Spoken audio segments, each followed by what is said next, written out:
দয়ার নবী মুস্তাফা সরওয়ারে কায়নাত উনাকে মাঠে নিয়ে যাবেন ছাগল চরাবার জন্য।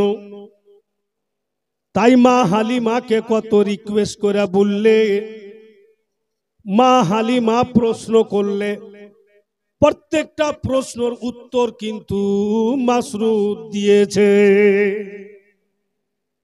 একটাও প্রশ্নের উত্তর দেয়নি এই মতো কোনো কথা নাই। মা হালিমা যেমনই বললে, লাডলা দুলারা আমার নাজুক ছেলেকে নিয়ে যাবে, নুরানি ছেলেকে নিয়ে যাবে। প্রশ্ন করছে মা হালিমা মাসরুদকে, উত্তর যদি দিয়া দাও তো তোমাদের সাথে পাঠিয়ে দিব। মাসরুদ বলছে, মা বলুন কি এমন প্রশ্ন? বলে, বেটা বলো তো, মাঠের মধ্যে ওখানে কোনো বাড়ি ঘর করেছো কি? বলে না। ওখানে কোনো ঘর তুলেছো কি? বলে না। তো মাঠে তো সূর্য কড়া হয়ে যায়। বলে, হচ্ছে মা। সূর্যের তাপ লাগে? বলে, লাগছে মা। তো আমার এত নাজুক সুন্দর ছেলেকে মাঠে নিয়ে যাবে, সূর্যের তাপ যখন কড়া হবে, বলো আমার ছেলেকে কোথায় রাখবে? কোন জায়গাতে রাখবে? সূর্যের তাপ থেকে তুমি কি করে বাঁচাবে? তো মাসরুদ উনার মাকে জবাব দিচ্ছে কে বাবলা বুনার ছায়াই নিয়ে বসবো সবাই ঘিরে, বাবলা বুনার ছায়াই নিয়ে বসবো সবাই ঘিরে, খুরমা পাতের তাজ বানাই মা পরিয়ে দিব শিরে। ওগো মা জননী, কেন চিন্তা করছেন মা? যখন সূর্যের তাপ কড়া হবে, কিরণ যখন বেশি কড়া হবে, বাবুলের গাছতলাতে বসিয়া দিব মা, বাবুলের ছায়াতে বৈশা থাকবে। আর খুরমা খেজুরের পাত নিব, আর তাজ বানিয়ে আপনার ছেলের মাথাতে পরিয়া দিব। আমাদের বাদশা সেজে বৈশা থাকবে মা, আমরা তার প্রজা সেজে সারাদিন সেবা করব মা। কিন্তু দেন এসছি, ফিরিয়ে দিয়েন না। মা হালিমা বলেন, ঠিক আছে, বাবুলের গাছতলাতে বসাবে, ছায়াতে বসাবে। আর যখন খিদা লাগবে তখন কি করবে? কি খাওয়াবে? ছেলেকে পিপোসা লাগবে, তখন কি করবে? কি খাওয়াবে? তো মাসরুদ তখন জবাব দিচ্ছে, খেতে দিব খেজুর মেথি, ক্ষুধা যদি পায়।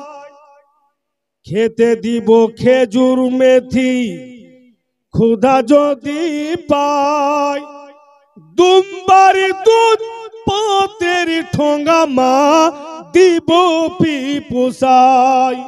ওগো মা জননী, যখন খিদা পাবে দুম্বার দুধ নিয়ে খেজুরের মেথি খাওয়াবো মা, খিদা লাগবে তো।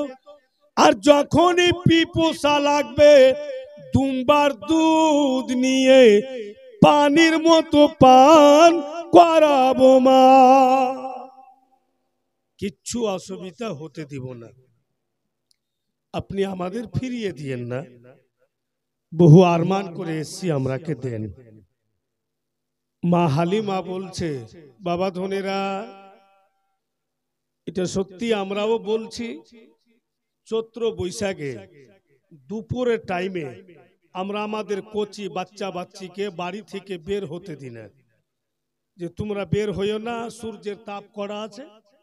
এখন যে বাতাসটা আসবে এটাকে লু বাতাস বলা হয়।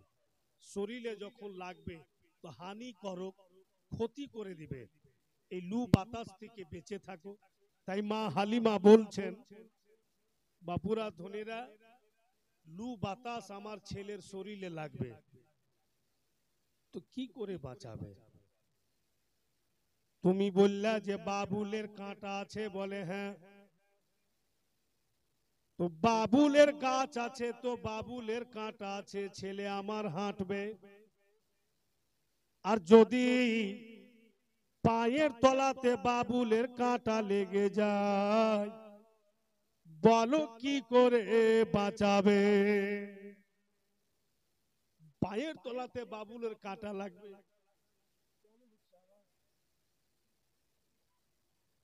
ব্রাদারান ইসলাম, তো বাবুলের কাঁটা পায়ের তলায় লাগবে, ছেলে আমার কষ্ট পাবে। তো মাসরুদ কি সঠিক উত্তর দিয়েছে? মাসরুদ জবাব দিচ্ছে ওর মাকে, আদর করে লুহাওয়া তার গায়ে নাহি লাগে, আদর করে লুহাওয়া তার গায়ে নাহি লাগে, চুমতে কদম পথের কাঁটা মা কুসুম হয়ে জাগে। ওগো মা জননী, যেটা লু বাতাস বলছেন মা, আপনার ছেলে এমনই ছেলে, এর শরীরে যখন লু বাতাস লাগে একটুকু আঘাত দেয় না, ব্যথা দেয় না মা। আর পায়ের তলাতে যদি বাবুলের কাঁটা লেগে যায় তো কষ্ট দেয় না, কুসুমের ফুল হয়ে যায়। আর আপনার ছেলের পায়ের তলা মা চুম্বন দেয় বেটি। মা হালিমা দিয়ে দিলেন কে চা, পারা যাবে না। अब ছেলেরা রাসূলুল্লাহকে পেয়ে গেছেন, বাড়ি থেকে বের করে নিয়ে যাচ্ছে। अब মাঠের মধ্যে যখন চলে গেছে নবী পাককে নিয়ে, তো বেরাদারান ইসলাম, প্রত্যেকটা ছেলে अपना अपना শরীরের ছায়া দেখতে পাচ্ছে। নবী পাক আছেন ওদের সাথে, কিন্তু রাসূলুল্লাহর শরীরের ছায়া মোটি দেখতে পাই না। সবাই কিন্তু আপনা আপনার ছায়া দেখছে, কিন্তু আমার আপনার নবীর শরীরের ছায়া নজরই আসছে না। কি করে আসবে বাপু নবী পাকের শরীরের ছায়া? উর্দু শব্দে এখানে একটি কথা বলছে कि देख ले जमाने वाले जलवा हुजूर का, देख ले जमाने वाले जलवा हुजूर का, साया कैसे होगा साया होता नहीं नूर का। মানব রূপে এসছেন বটে, কিন্তু উনি তো আল্লাহর নূরে তৈরি। देख ले जमाने वाले जलवा हुजूर का, साया कैसे होगा साया होता नहीं नूर का, होता नहीं नूर का। देख ले जमाने वाले जलवा हुजूर का, साया कैसे होगा साया होता नहीं नूर का। और तेरे लिए होगा नजदी जहन्नम ठिकाना, जलवा दिखाना मौला जलवा दिखाना, तैबा बुलाना आका तैबा बुलाना। अब ছেলেরা ফের কিছু দূর আরো চলে গেল, সঙ্গে আমার আপনার নবীকে পেয়েছে, খুব খুশি। হঠাৎ করে দেখছে ছেলেরা যেন যেভাবে নবী পাককে নিয়ে যাচ্ছেন গো, দেখছে ছেলেরা যেন সূর্যের কিরণ নবী পাকের দিকে আসছে না। প্রত্যেকটা ছেলে তাজ্জুব হয়ে যায়, ইনি দেখতে যত সুন্দর, ইনার সমস্ত জিনিসই আলাগ। যেদিক ইনি যাচ্ছেন সূর্যের কিরণ পর্যন্ত লাগছে না। গতকালকে শুনেননি যে নবী পাকের উংলির ইশারাতে চাঁদ ঘুরছিল? উনি বিছানে শুয়েছিলেন আর যেমন যেমন উংলি ঘোরাচ্ছিলেন ওনার উংলির ইশারাতে চাঁদও ঘুরছিল। তো চাঁদ যদি নবী মুস্তাফার বাচপানি হালার ইশারাতে ঘুরে নবীর খিলাউনা হয়ে যায় তো সূর্য তো হবে। বেরাদার বলে এবার আপনাদের বাংলা শব্দে বলছে, কথা একই, বক্তব্য একই, কিন্তু ভাষা আলাগ আলাগ। তাই বাংলা ওয়ার্ডে বলছে कि दयारी नबी में चरणे, दयारी नबी में चरणे বেরিয়ে গেছেন ময়দানে। সূর্য তখন লুকিয়ে দেখে নবী আছেন কোনখানে। রাসূলুল্লাহ যখন ছেলেদের সঙ্গে বেরিয়ে গেলেন তো সূর্য লুকিয়ে লুকিয়ে দেখছে যেন আমার কিরণ নবী পাককে না লাগে। যদি আমি সূর্য আমার কিরণ রাসূল আল্লাহকে লেগে যাই, আল্লাহ আমার প্রতি নারাজ হয়ে যাবে। ওনার জন্যই তো আল্লাহ সব বানিয়েছেন, আমাকে তৈরি করেছে, আমি সূর্য ওনার জন্যই তো করেছে। আর আমার দ্বারা থেকে ওনাকে যেন আঘাত না লাগে। ভাইরা নবী পাককে নিয়ে গেল আর বাবুলের গাছতলাতে রাসূলুল্লাহকে ছেলেরা বসিয়ে দিয়েছে। কিন্তু বাচ্চা কাচ্চার ব্যাপার, ওরা তোর বড় নয় যে সামাজিক বা গভীর জ্ঞান থাকবে। ছেলেদের মতই রাসূলুল্লাহকে বসিয়ে দিয়েছেন আর খেলাধুলাতে মগ্ন হয়েছে ছেলেরা। ভাইরা বাপেরা মা বোনেরা, নবী পাককে বাবুলের গাছতলাতে বসিয়ে ছেলেরা খেলাধুলাতে মগ্ন হয়ে যায়। বেশ কিছুক্ষণ পর মাসরুদের মনে হচ্ছে অনেকক্ষণ পূর্বে আমি নবী মুস্তাফাকে বাবুলের গাছতলাতে বসিয়েছি, একবার নজর করে দেখি তো ভাই আমার কেমন আছে, সুস্থ আছে কিনা, ভালো আছে কিনা, খুশি আছে কিনা। মাসরুদ নজর করে গাছতলাতে দেখছেন গো যেন আমার আপনার দয়ার নবী রাহমাতাল লিল আলামিন বাবুলের গাছতলাতে বসে নাই। মাসরুদ পারিশান, হায় আমি কি করলাম। মা আমাকে নিষেধ করছিলেন যে তুমি মাঠে নিয়ে যাইও না, আমি নিয়ে চলে এসেছি। আর বাবুলের গাছতলাতে নবী মুস্তাফা নাই, আমি এখন কি করি। দূরে দূরে নজর দৌড়াতে লাগলেন, কোন দিকে নবী পাক গেলেন কিচ্ছু বলে কেন গেলেন না।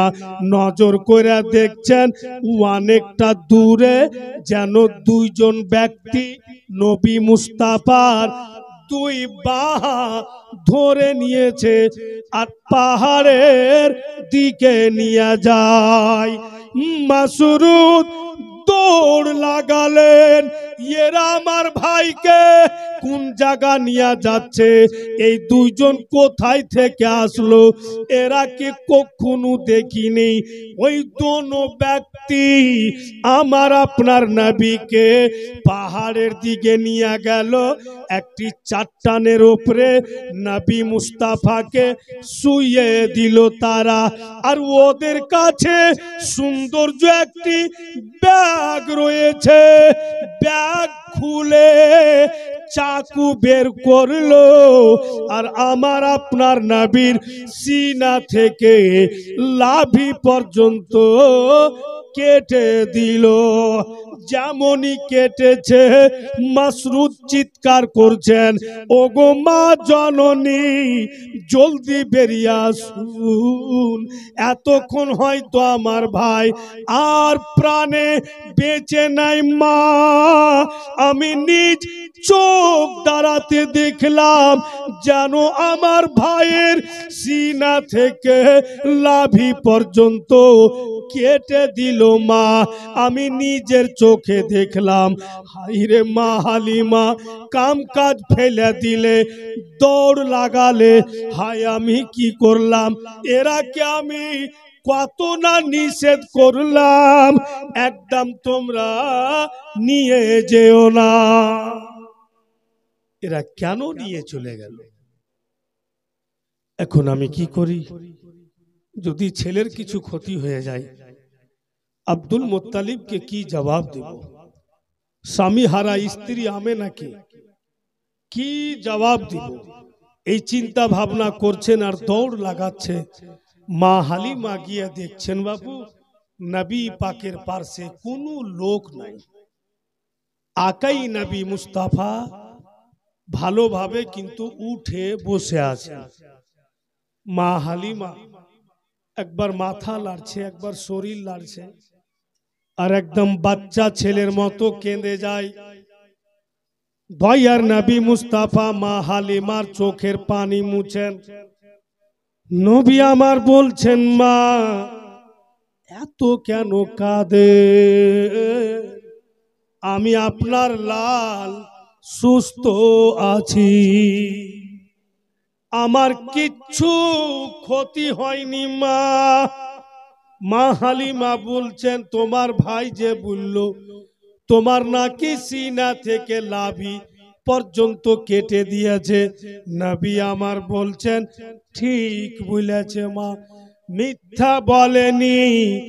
আমাকে দুজন ব্যক্তি এই পাথরের চট্টানে শুইয়ে দিলে মা, ওদের কাছে ব্যাগ দেখলাম, ব্যাগ থেকে চাকু বের করলে, ফের ব্যাগের ভিতর থেকে একটি বার্তান বের করলে মা, ওই বার্তানে হাইরে পানি, এত চকচক করছে পানি মা, দেখার মতো পানি। ওই পানির বার্তানটা বের করলে আর চাকু দিয়ে আমার সিনা থেকে লাভি পর্যন্ত কাটছে, চিরছে। সিনার ভিতর থেকে কতগুলো সামান ওরা মা বের করছে আর চকচকা পানিতে সামানগুলো ডুবাচ্ছেন, আবার আমার সিনাতে লাগাচ্ছেন। এইভাবে কাটছে, চিরছে, সামান বের করছে আর লাগাচ্ছে মা। আমি চোখের দ্বারাতে দেখছি মা, আমি জ্ঞান শূন্য হইনি, আমি জ্ঞান হারা হইনি, সব কিছু দেখছি। এত কাটছে, চিরছে, বুকের ভিতরকার সামান বের করে পানিতে ডুবিয়ে ডুবিয়ে লাগাচ্ছে মা।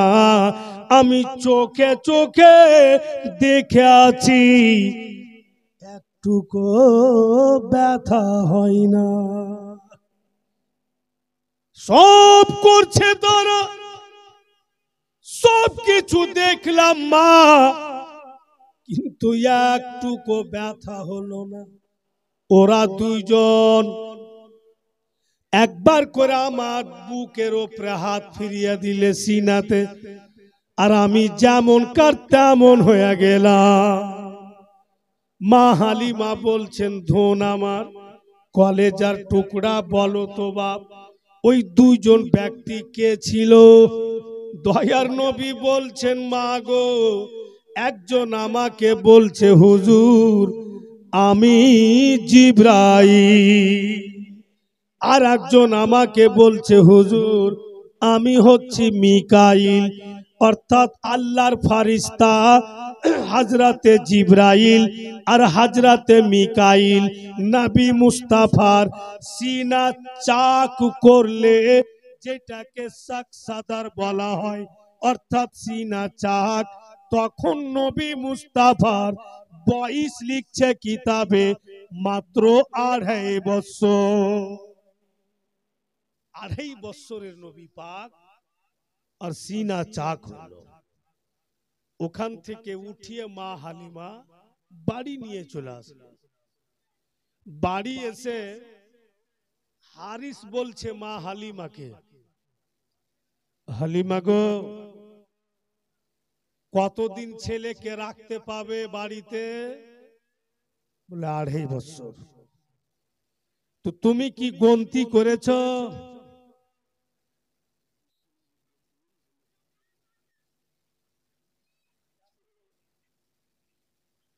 বেরাদার, তো হারিস বলছে যে কতদিন ছেলেকে রাখতে পাবে? তো মা হালিমা বলছেন 2.5 বছর। সিস্টেম এটাই আছে বাপু, ছেলেরাকে দুধ পান করাবে মা, তো হুকুম আছে 2 বছর, তার বেশি না। তারপরে আস্তে আস্তে দুধ পান করানো ছুটিয়ে দিতে হবে। কিন্তু বেরাদার এখন কোথায় এইভাবে চলছে বলে? গল্প শুনেছি বাপ দাদার মুখে, বাপের মুখে, চোখে দেখিনি। আমার বাপ বলতো জীবনীতে যে 2 বছর ছেলেরাকে দুধ পান করাইতে হয়।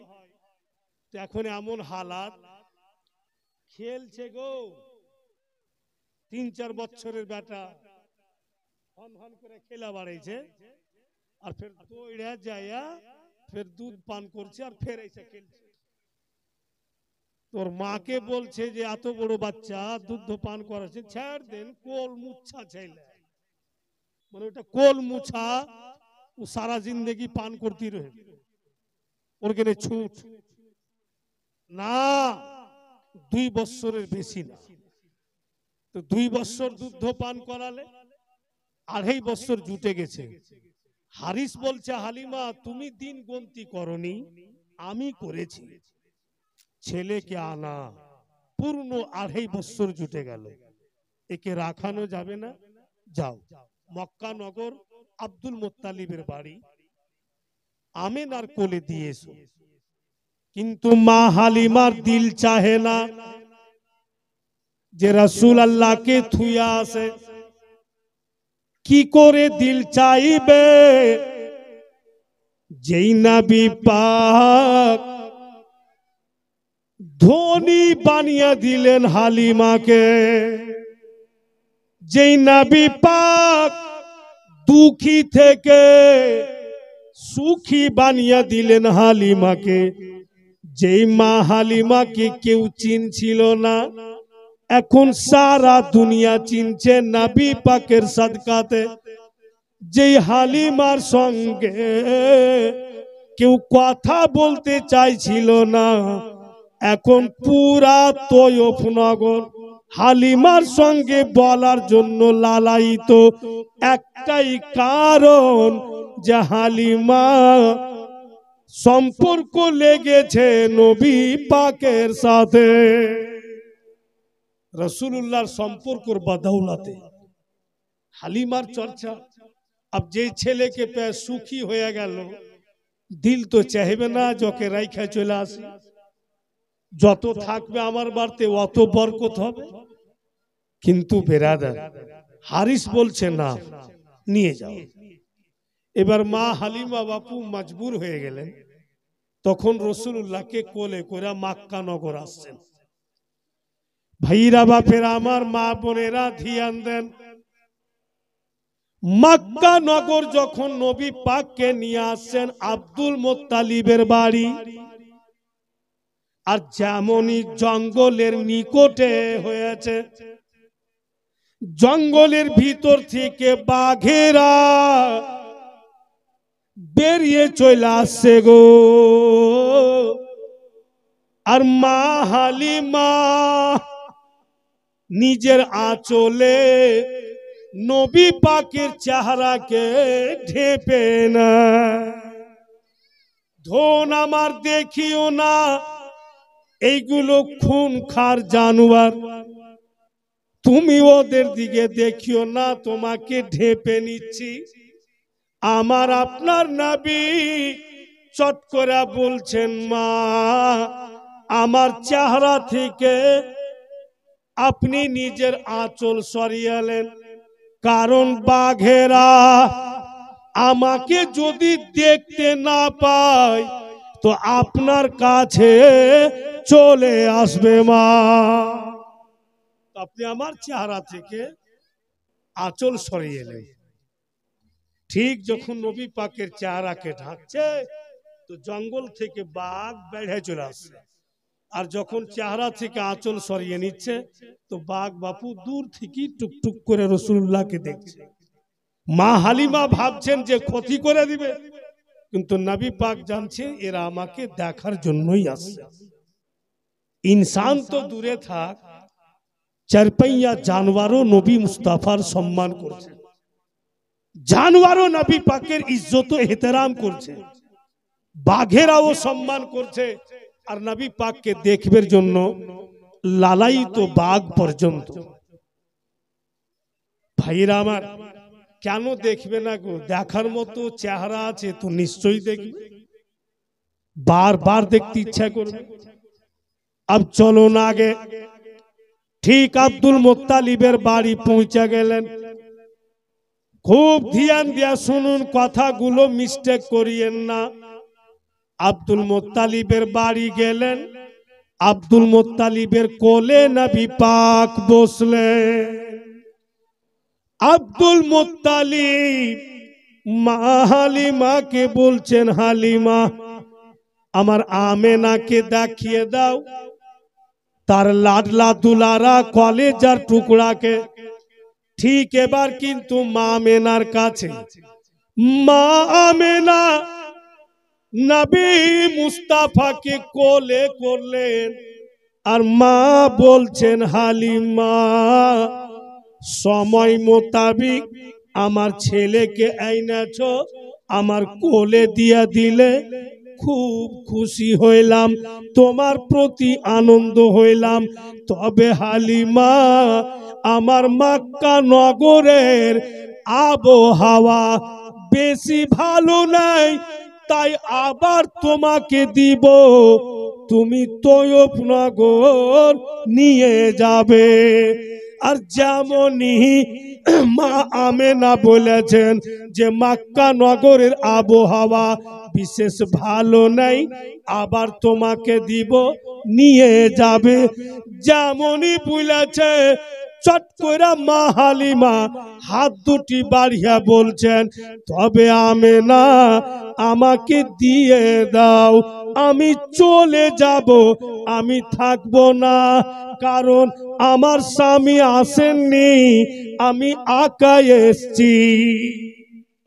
মা আমেনা বলছেন, হালিমা যখন বইলা দিলাম যে তোমাকে আবার দিব, তো নিশ্চয়ই তুমি আমার ছেলে নিয়ে যাবে, কিন্তু এসছো অনেক দূর থেকে, তো আজকে রাত থাকো, আরাম করে নাও, কালকে যাবে। কিন্তু মা তো ফের মাই হয়। মা হালিমা ভাবছে যে আল্লাহ, জানোয়ার পর্যন্তই ছেলের রূপ রং দেখে দিবানা হয়ে যায়, আর যেই মা গর্ভে রেখেছে সারা রাত মায়ের কাছে থাকবে, তো মায়ের দয়া ময়ার শেষ নেই। জানি না রাত কেটে যাওয়ার পর হয়তো মা আমেনার ছেলের প্রতি মোহাব্বত ঢেউ মেরা উঠবে, আর বলবে কে হালিমা যখন নিয়ে চলেই এসছো তো থাকতে দাও, হয়তো আমি আর পাবো না, এই সুযোগ পেয়েছি, আমি নিয়ে চলে যাব। মুআজ্জাজ, আর সত্যি মায়ের দয়া ময়ার মমতার শেষ নাই। সমুদ্রর তলা হবে, কিন্তু মা জননীর দয়া ময়ার কোনো তলা হয় না, আর কোনো সীমাই নাই। কারণ মুআজ্জাজ, মানুষ হজ করতে চাইছে, মানুষ অনেক কিছু করছে, ভাইরা বাপিরা আমার বন্ধু করেরা, তো আমার মাও তো আমাকে বলছে বেটা তু भी हज कर ले, इस उम्र में कर लोगे तो अच्छा होगा, जिस्म में ताकत रहने के वक्त अगर हज करोगे तो मजा ही कुछ अलग है। तो আমি আমার মাকে বলছি क्या जरूरत है अभी, आप तो हैं दुनिया में, जितना मर्तबा आपको मोहब्बत की नजर से देखेंगे उतना मर्तबा हज मकबूल का सवाब मिलेगा। तो कहीं जाना है तो आपको देख के जाएंगे, फिर कहीं से वापस आना है तो आपको मोहब्बत से देखेंगे। मेरा तो घर में ही सब कुछ हो जाता है, বাড়ির মধ্যেই তো সবকিছু হয়ে যাচ্ছে। বিরাদারান ইসলাম ভাইরা আমার, বলি ওই মা আর বাপের ব্যাপারে বাংলা শব্দে বলছে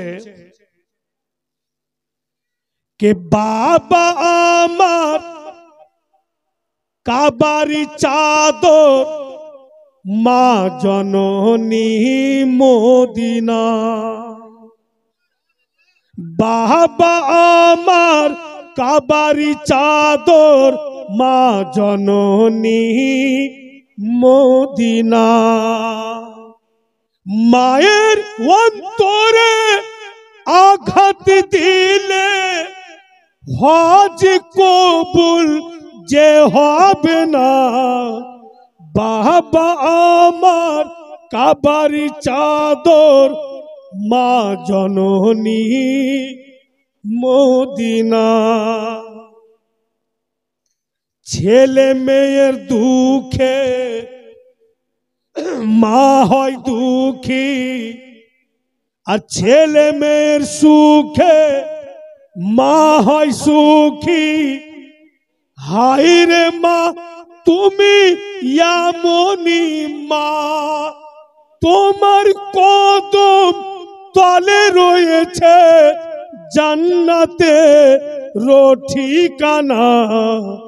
বাবা আমার কাবারি চাদর, মা জননী মদিনা। ভাইরা আমার, বাপ মায়ের পদতলে ছেলে মেয়েদের জান্নাতের কথা আছে। এখানে একটি কথা বলছি, রাগ করিয়েন না। আর সত্য কথা বলতে গিয়ে আমাদের অসুবিধাও হচ্ছে, জান থেকে মারারও কথা হয়েছে। যে পীরের পায়ের তলে জান্নাতের কথা বলেনি কোরআনে, মা বাপের পায়ের তলে কথা বলেছে। মুআজ্জিজ হযরত, আর এইগুলো সত্য কথা বলতে যাই বন্ধুগণেরা আমার, মানুষ উল্টা পুল্টা না। হুজুর আছেন, পীর কিবলা আছেন, উনার সম্মান আলাদা আছে, উনি আপনার জায়গাতে আছেন, মা আপনার জায়গাতে আছে। সবারই বাপু এক একটা পজিশন আছে, এক একটা জায়গা আছে। এটাকে যদি উল্টা কিছু ভেবে নাই তো ঝগড়া তো হবে, ঝামেলা তো হবেই। ভাইরা, একটা বাচ্চা যখন জন্ম নিচ্ছে মায়ের গর্ভে থেকে, মা এত আঘাত পাচ্ছে, তখন মা বলছে খোদা আমি আর সন্তান নিব না, এই আল্লাহ এত আঘাত সহ্য হয় না, আর সন্তানই নিব না আমি। আর যখনই ছেলে জন্ম নিয়ে নিল আর মা ছেলের চেহারা দেখে নিলে, তাম কষ্ট মা চোখের পলকে ভুলে যায়। সুবহানাল্লাহ, কিচ্ছু মনে থাকে না মায়ের।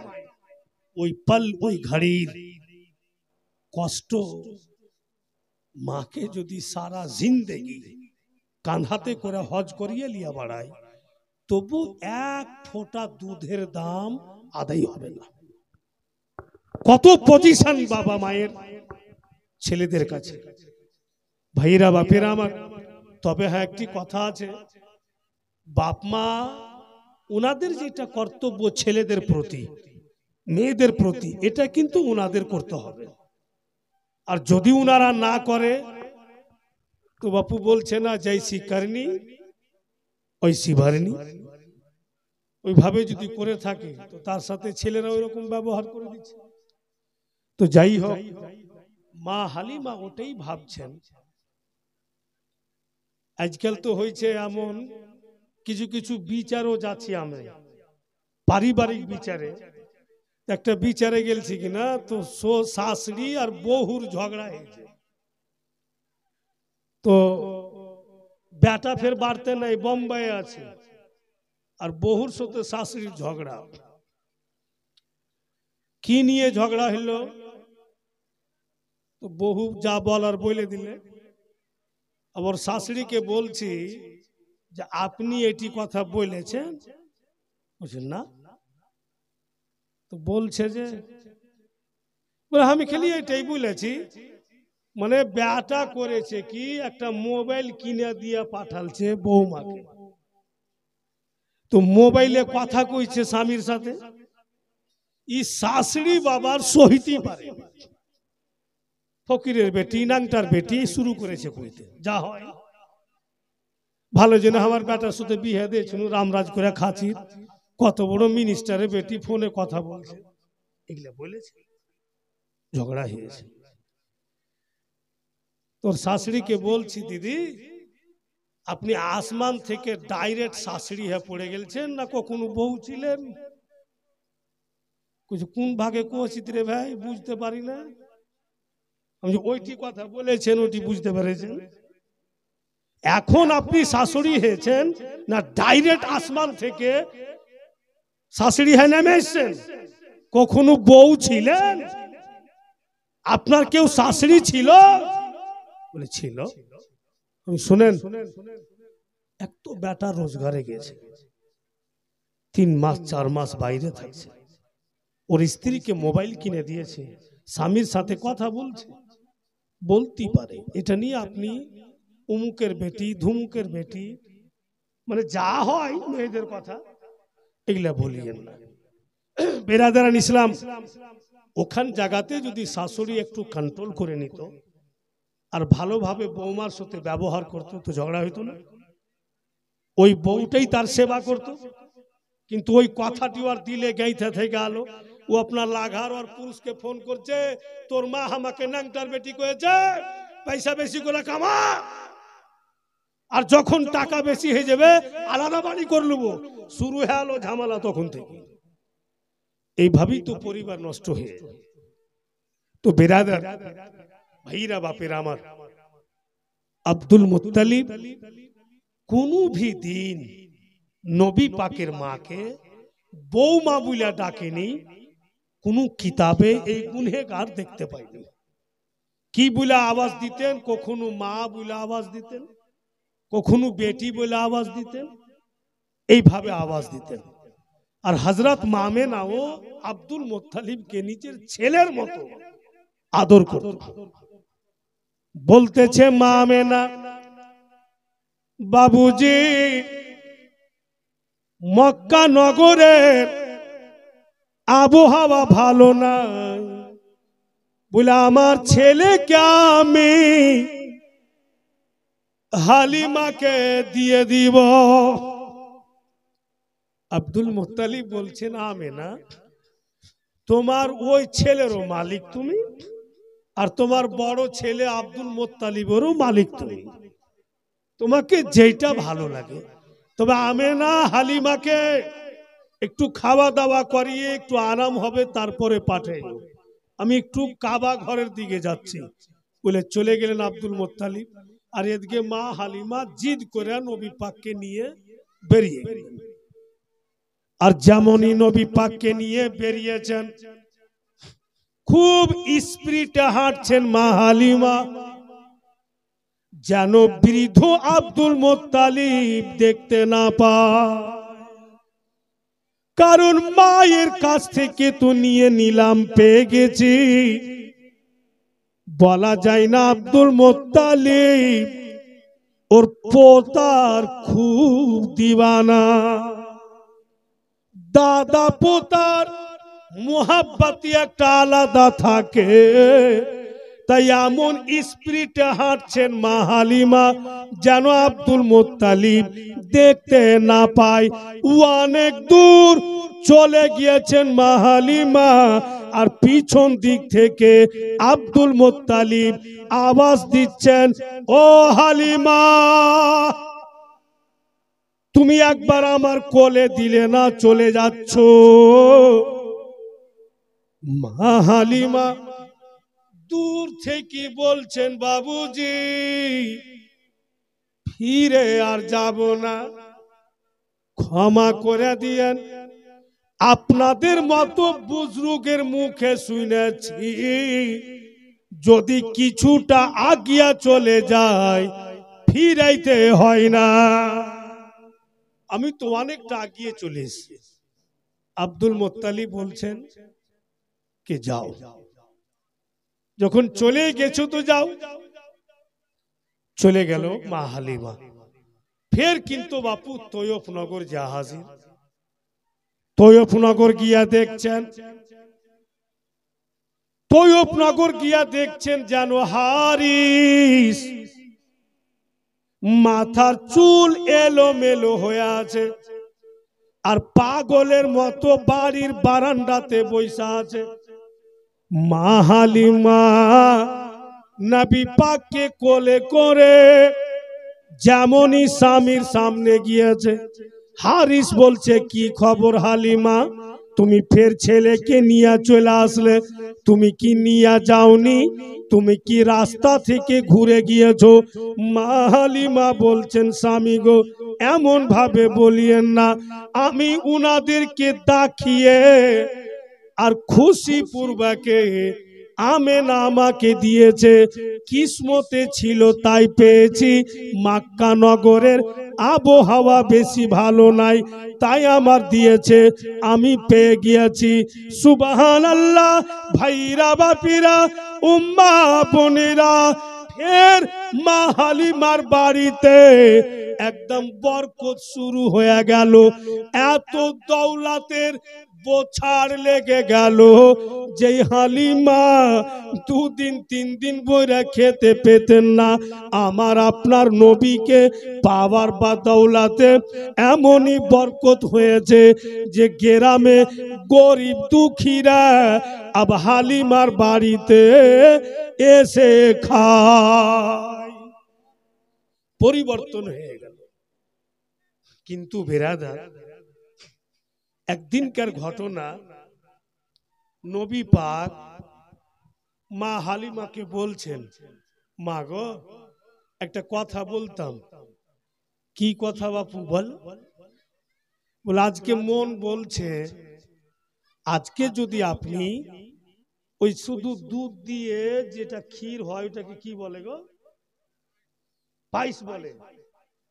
তখন কি বলছিল জানি না, আমরা এখন পায়েস বলছি।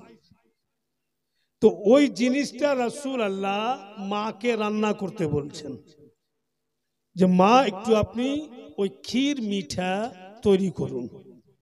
তো মা হালিমা বলছেন এটা কোনো বড় কথা, তুমি বইসো, আমি রান্না করে দিচ্ছি। এবার মা হালিমা বাপু চুলাতে হাঁড়ি দিলেন আর চাওয়াল দিলেন।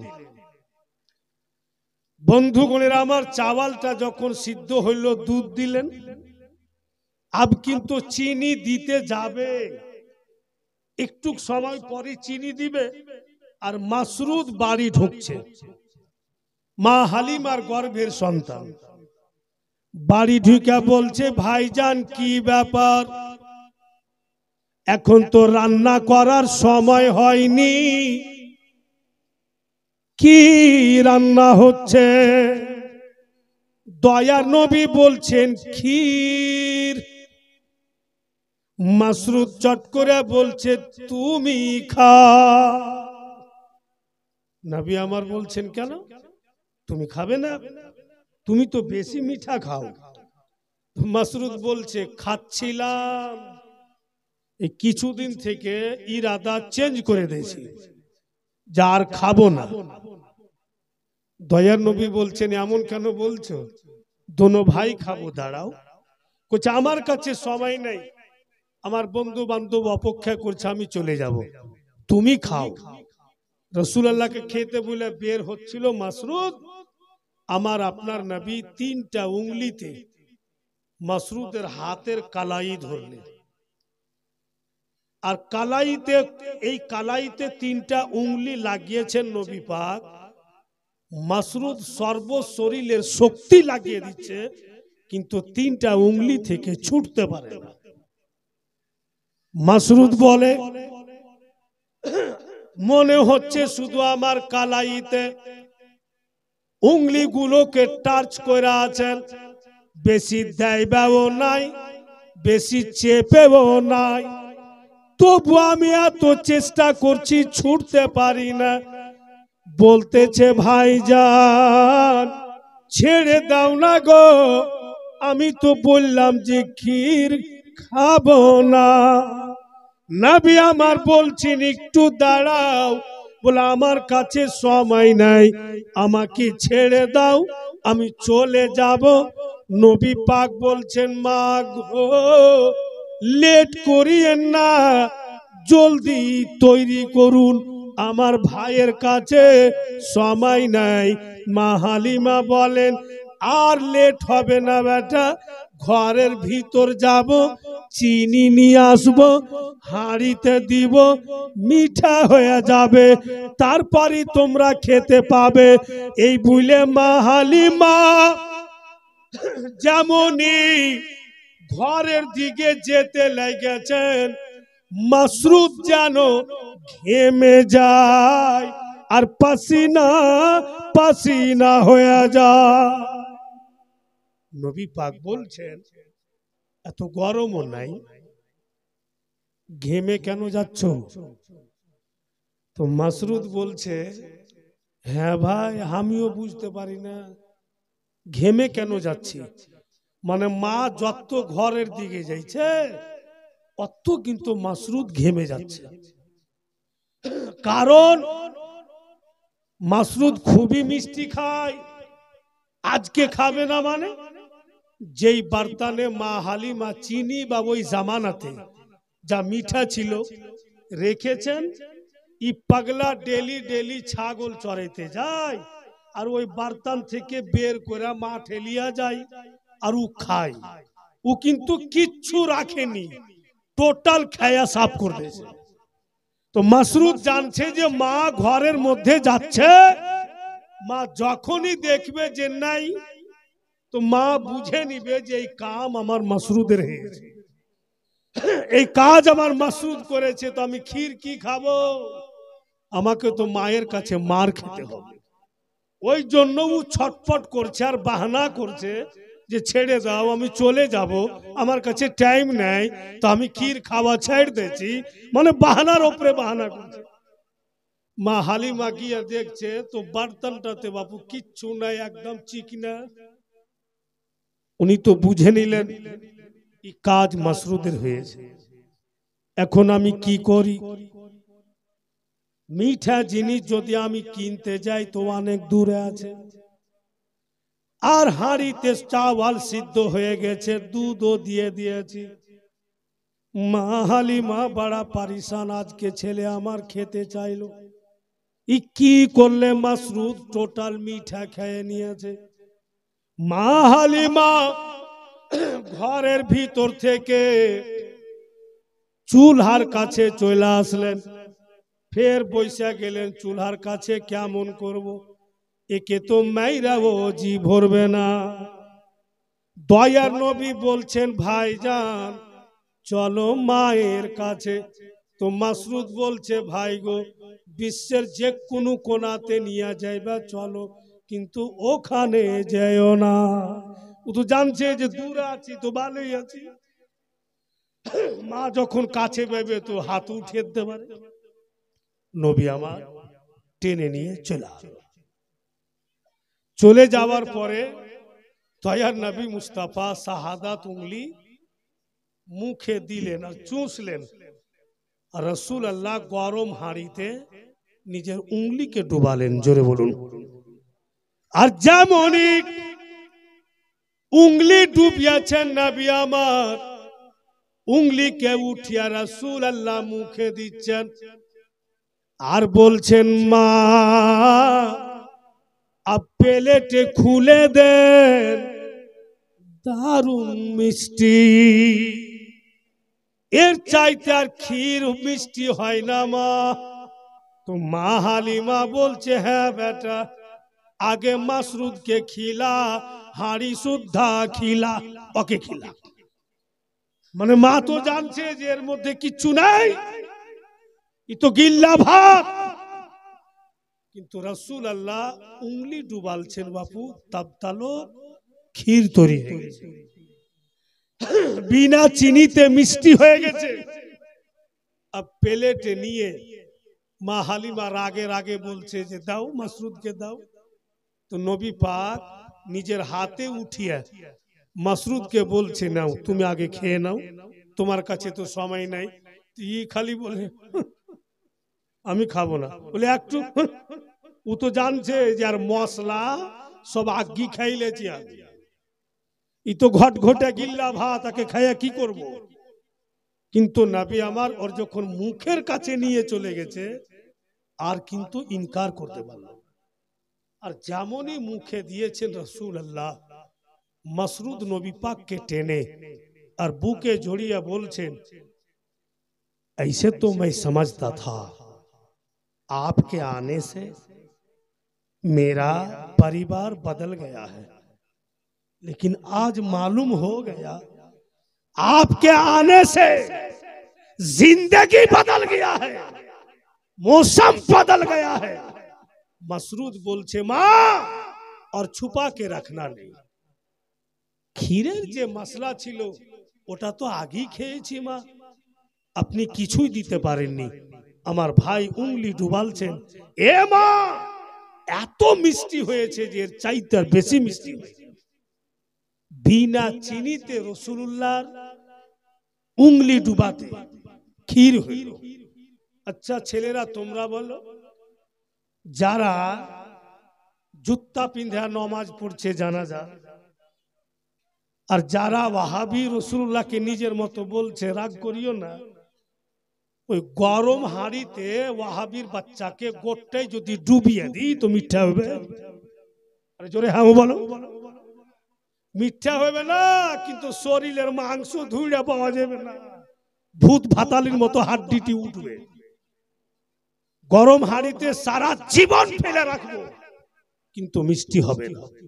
আমার নবী উংলি ডুবালেন, যেমনকার উংলি তেমনই আছে, আর বিনা চিনিতে ক্ষীর তৈরি।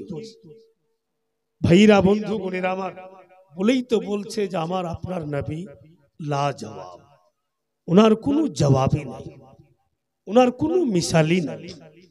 ভাইরা বন্ধুগণের আমার, বাস আমি রাসূলুল্লাহর শানে দুটি ছন্দ পড়ব, তারপরে আগে জীবনী হবে, মানে উনার বেটির শানে। কারণ যে ফরমাইশ আছে, আর টুকটুক করে ও বারবার আমার দিকে দেখছে যে আমার ফরমাইশটা পুরা কেন হয় না, পুরা কেন হয় না। মানে যার যেখানে জেহান চলে যাবে, যতক্ষণ আর খাদ্য না দিয়েছ অন্য কিছু বুঝতে পারবে না।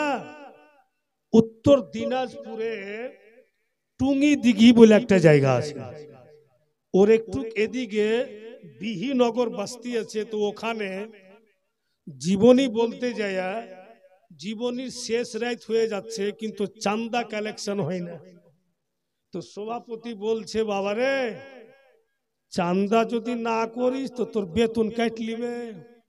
আমার তো দিমাগ খারাপ হ্যাঁ, যে বাপরে 4 দিন বলেছি, এই শেষ রজনী ই তো আমাকে ফকির করে দিবে যে কাম করলে।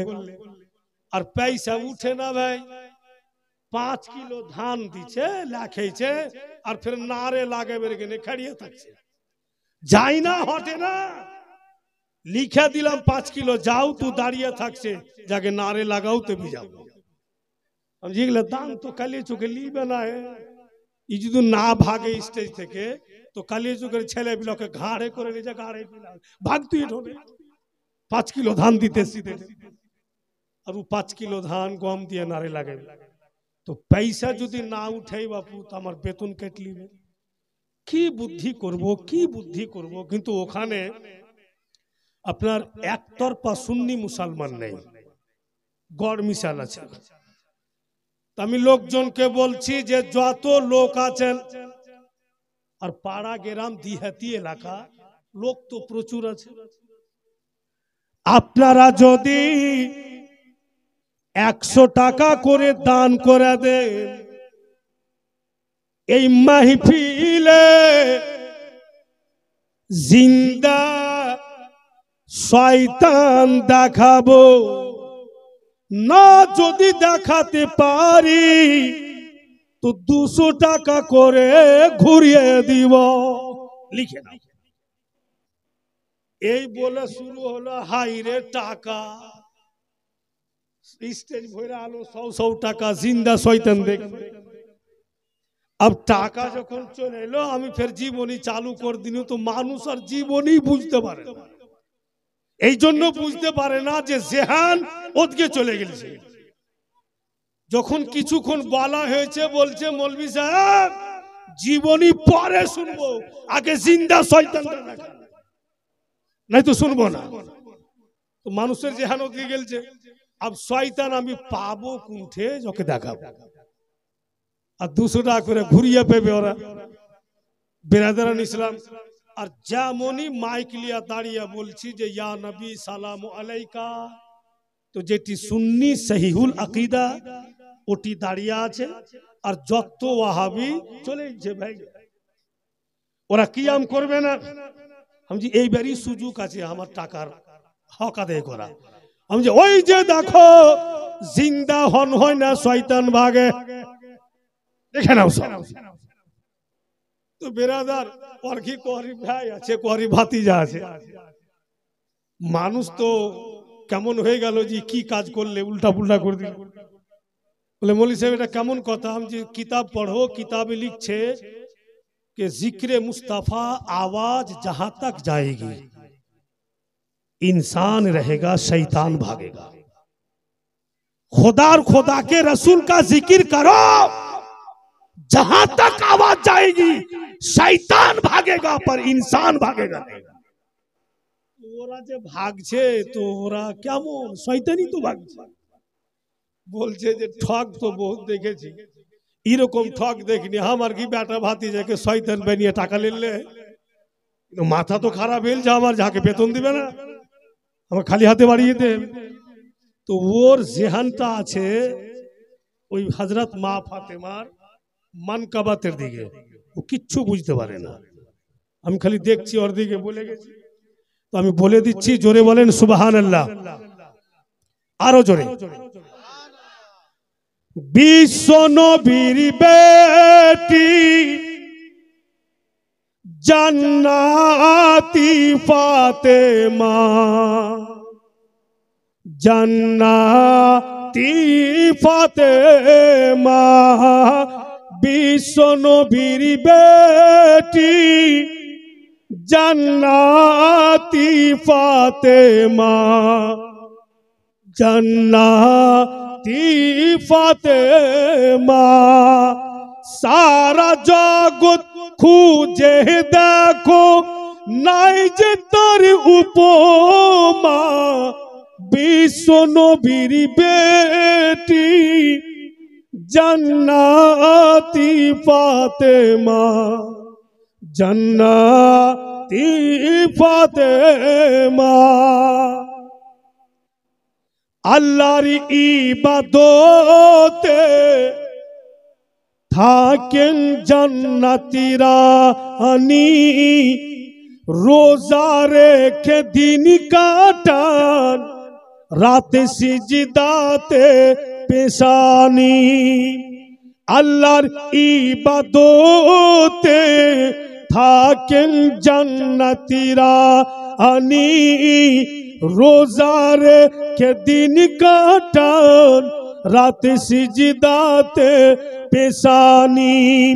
আর যাকে দেখে লজ্জিত হয়, যাকে দেখে লজ্জিত হয় সূর্য আর চন্দ্রমা, বিশ্ব নবীর বেটি জান্নাতি ফাতেমা, জান্নাতি ফাতেমা। থাকেন ওয়ানাহারে ফাতেমা আপন ঘরে, আর হঠাৎ এক ভিখারি মাকে সুয়াল করে। থাকেন ওয়ানাহারে ফাতেমা আপন ঘরে, হঠাৎ এক ভিখারি মাকে সুয়াল করে। আর খুশি মনে দান করিলেন, খুশি মনে দান করিলেন ইফতারেরই খুরমা। বিশ্ব নবীর বেটি জান্নাতি ফাতেমা, জান্নাতি ফাতেমা। दूसरी पढ़ून अल्लाहुम्मा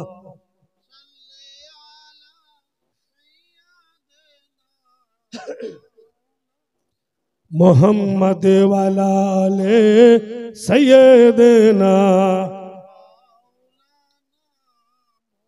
सल्लल्लाहु ताला अलैहि वसल्लम। এবার কিন্তু নবী পাক মা হালিমারি বাড়িতে আছেন, আর মাসরুদ চলে গিয়েছে ছাগল চড়াতে। আদার্স গ্রামের আরো ছেলেরা আছে, ওরাও ছাগল চড়াচ্ছে একদম জঙ্গলের কাছাকাছি।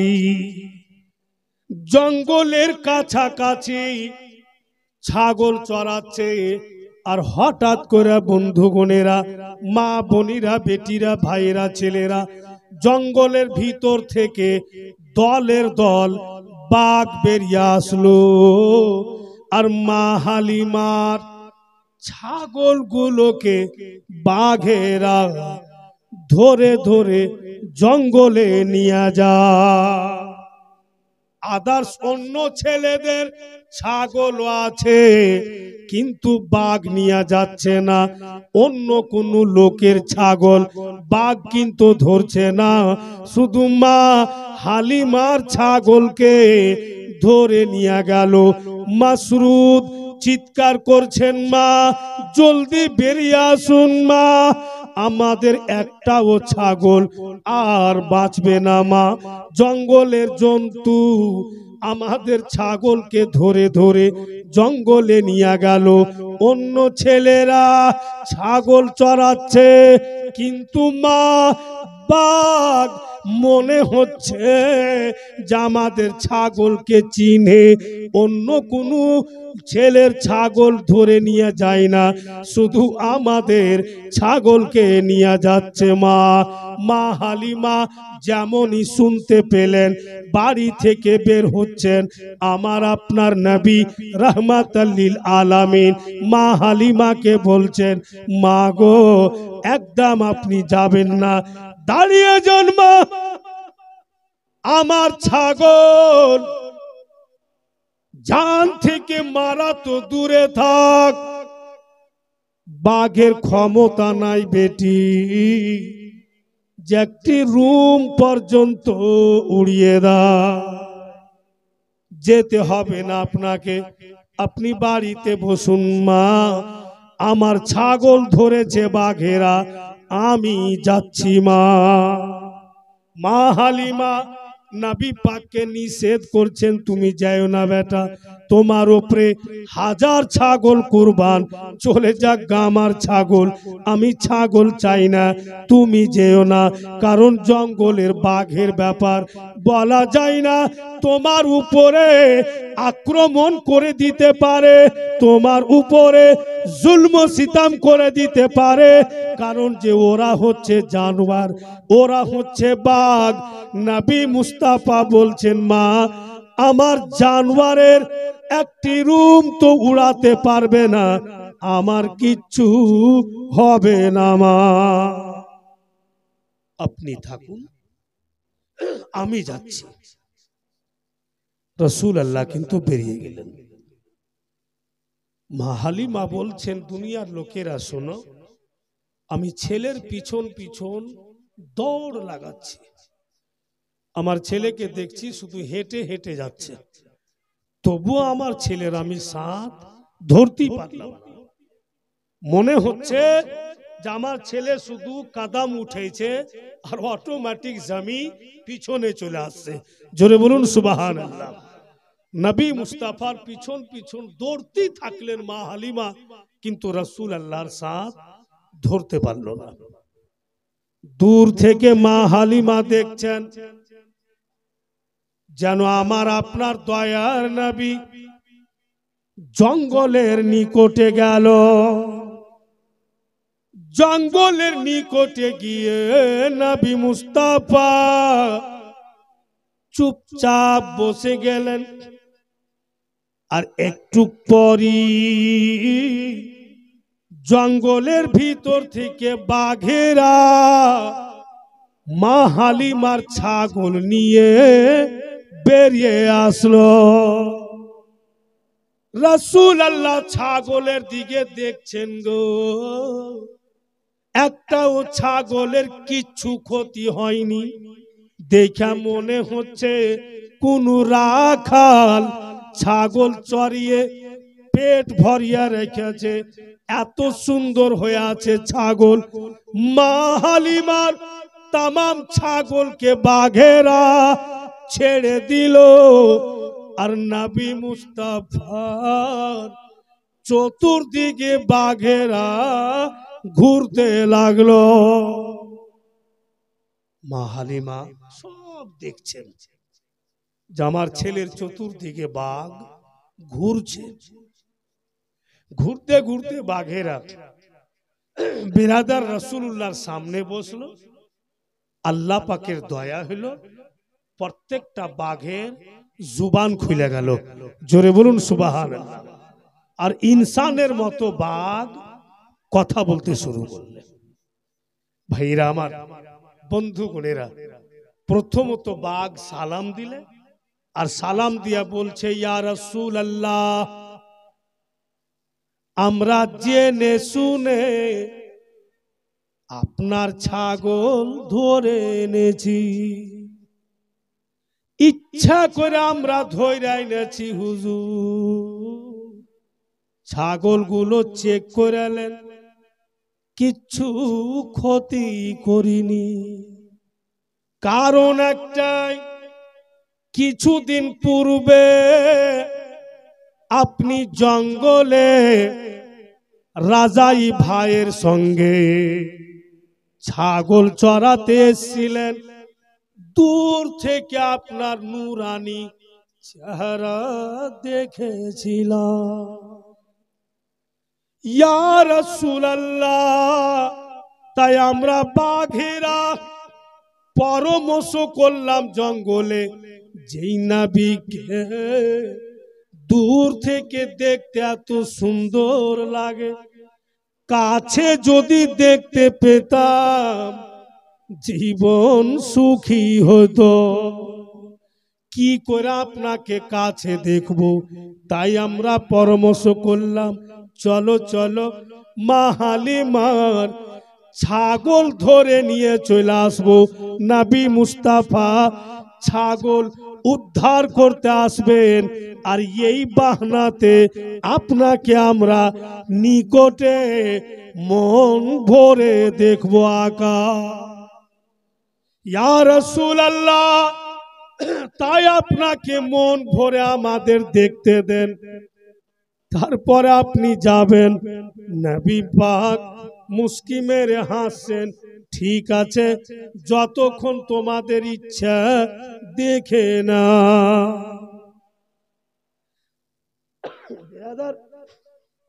বাঘেরা নবী পাককে মন ভরে দেখে জঙ্গলে চলে গেল। ছাগল সব সঠিক। মুআজ্জাজ ভাইরা বাপেরা আমার, ভুলেই যারা নবীর আশিক, নবী পাকের দিওয়ানা, আর রাসূলুল্লাহর বাতায়া হুয়া রাস্তাতে চলছে বেরাদার, ওদেরকে কিচ্ছু বইলা ভয় নাই, কবর বইলাও ভয় নাই। বলছে कि जब भी कोई जिक्र सरकार करते हैं, একটু বলুন তো সুবহানাল্লাহ।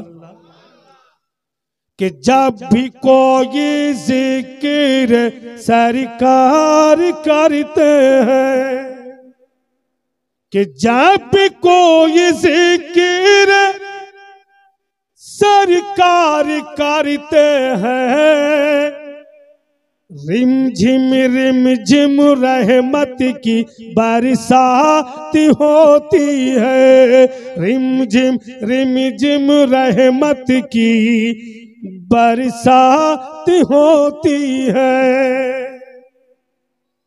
মা বাপের শানে একটি কথা আছে, और जब भी जन्नत देखने की ख्वाहिश होती है, कि जब भी जन्नत देखने की ख्वाहिश होती है, कि जब भी जन्नत देखने की ख्वाहिश होती है, हम अपने माँ बाप का, हम अपने माँ बाप का दीदार करते हैं। हम अपने माँ बाप का दीदार करते हैं। रिम झिम रहमत की बरसात होती है। अब এই ছন্দটা দেখেন, জোরে বলুন ইয়া রাসূলুল্লাহ। एकदम दिल लगा छंद হবে कि कितनी प्यारी कब्र की वो रात होती है। মানুষ ভাবছে যে কি অন্ধকার কবরে কি হাল হবে। अब शेर बोलছে लिखने वाला जी कितनी प्यारी कब्र की वो रात होती है, कि कितनी प्यारी कब्र की वो रात होती है, कि कितनी प्यारी कब्र की, कितनी प्यारी कब्र की वो रात होती है, कि पहली आका से मुलाकात होती है। पहली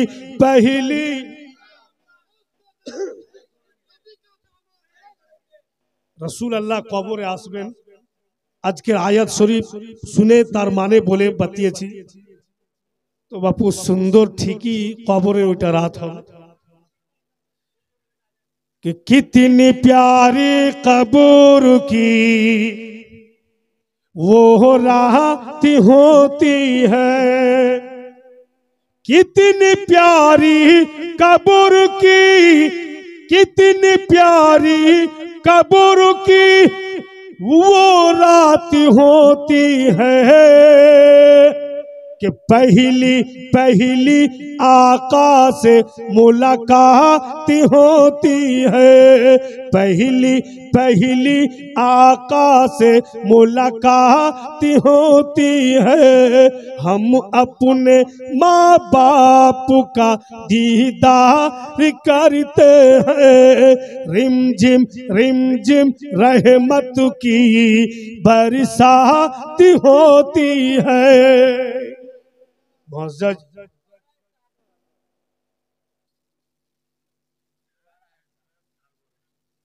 फिर आरो एक बार अतीत हो যাব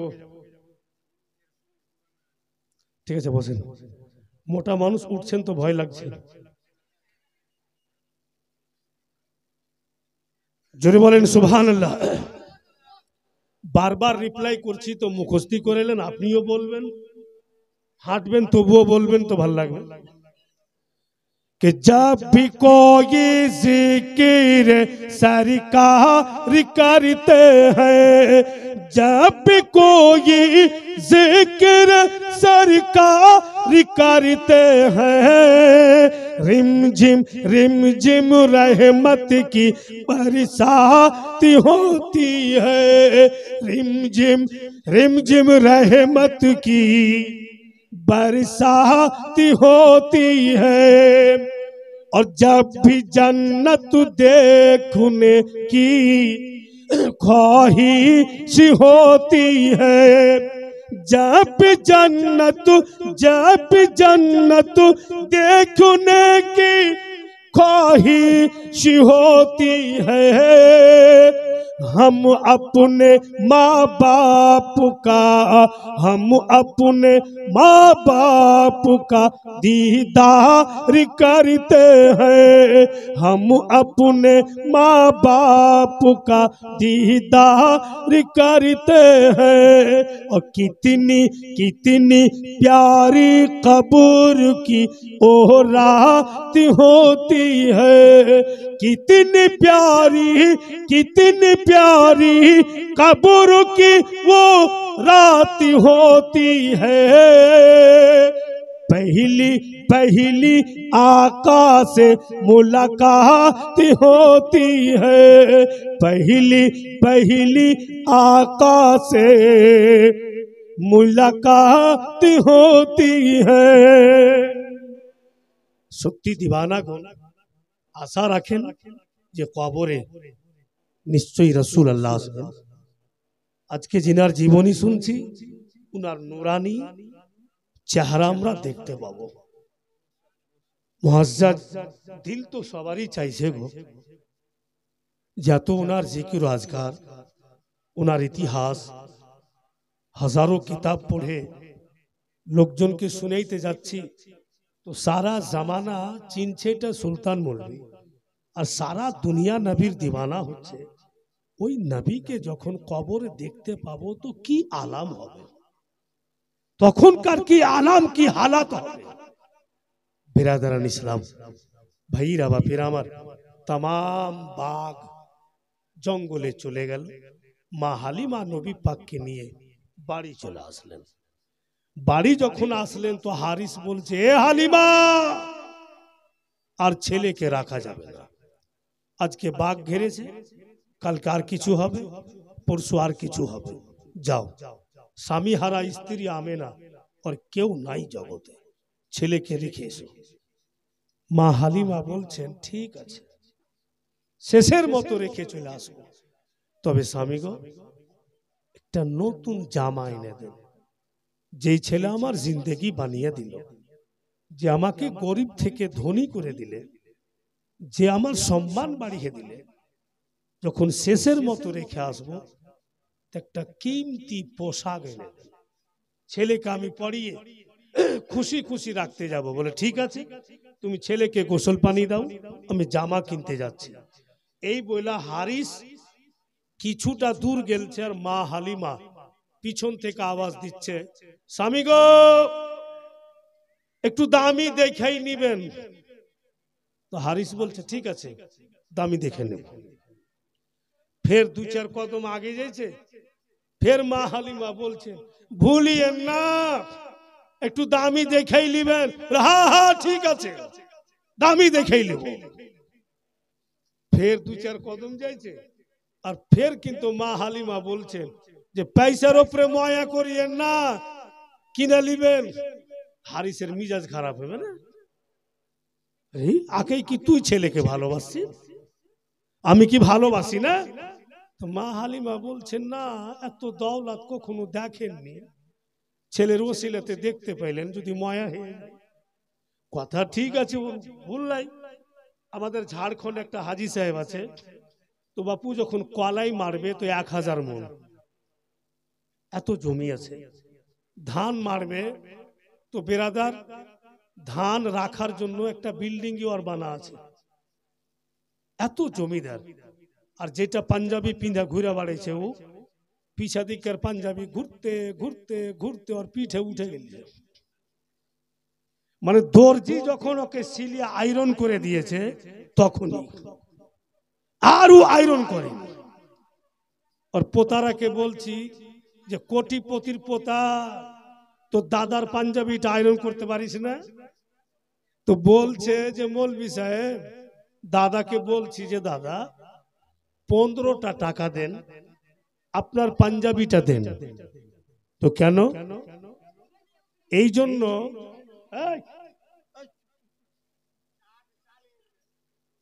তো বেরাদার বলে 15টা টাকা দেন, দাদার পাঞ্জাবিটা দেন। কেন? বলে 10 টাকাতে আয়রন করব, 5 টাকাতে একটা কুড়কুড়ি নিব, খেতে খেতে বাড়ি।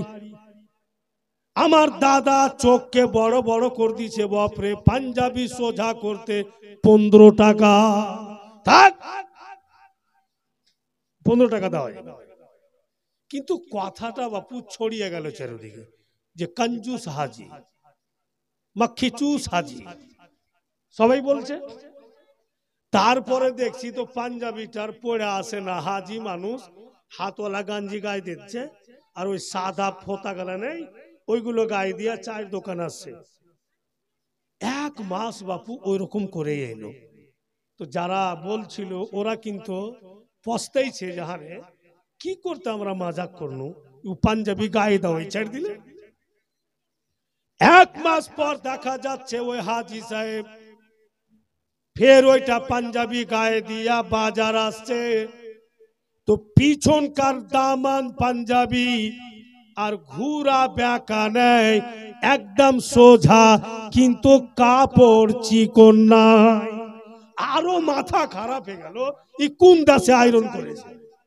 কাপড় যদি আয়রন করে চিকন হবে না গো, চিকনা হবে না, কিন্তু কাপড় সোজা হয়ে গেছে কিন্তু চিকন নেই। ই কোন দেশে আর কে একে আয়রন করে দিলে। আর পোতাকে বলছি, হাজি তোমার দাদার পাঞ্জাবি সোজা হয়ে গেছে, কেমন করে আয়রন করেছো যে চিকনা নাই?